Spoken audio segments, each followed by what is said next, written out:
Sunday School teacher, I'm glad that you're with us for our time of study and preparation as we get ready for this coming Sunday. We're going to be looking at the Bible study for Sunday, June the 17th. We continue in our series in 2 Samuel. The title of this lesson is Celebrated. We're going to be looking at a very interesting event that took place. And be careful not to get bogged down in the event, in the details of the events that took place in these passages that we're going to look at. You want to stay focused on the point, and the point is this, that God works and presence are to be celebrated by His people. God's works and His presence are to be celebrated by His people. There's a couple of things that happen in these verses that would cause us to have much discussion, but the thing that you need to stay focused on is we need to celebrate what God has done.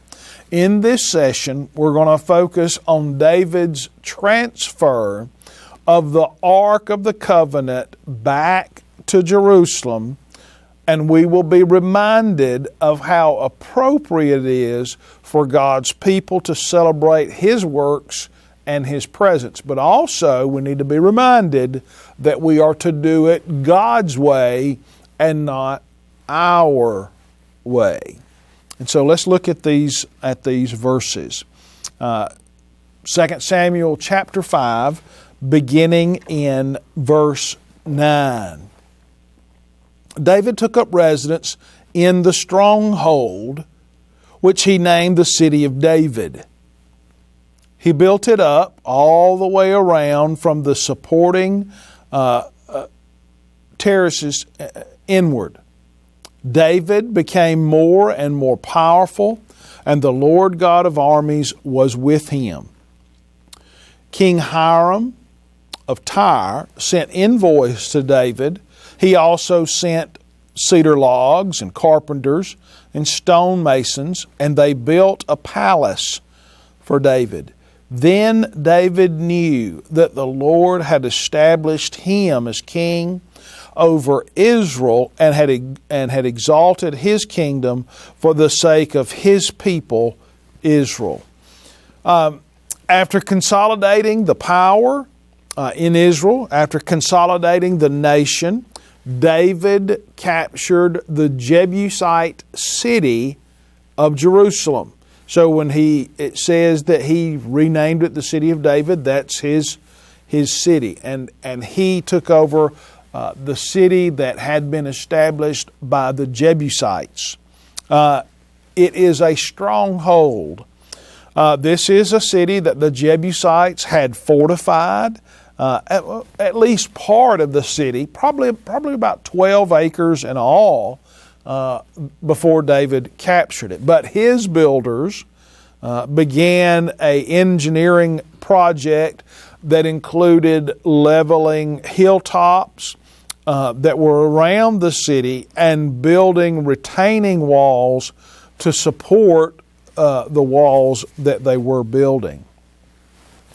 David's consolidation of power over Israel, plus his military victories over the Philistines and the Jebusites, signaled a dramatic shift of power in the region. And that's what we see in verse 10 when it says that David became more and more powerful. That is, that he became one of the leaders of the region.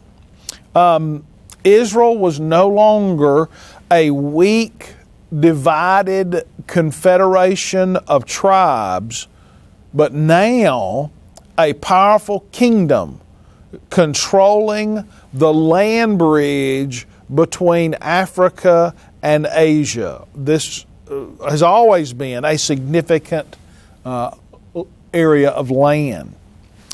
In verse 11, we see how significant this is in what is mentioned there with King Hiram.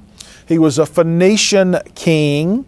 This is one of the most ancient cultures and tribes, people in the area. They were there long before the nation of Israel came in. Their participation in David's construction efforts reflected how much David and Israel's power had advanced in the region.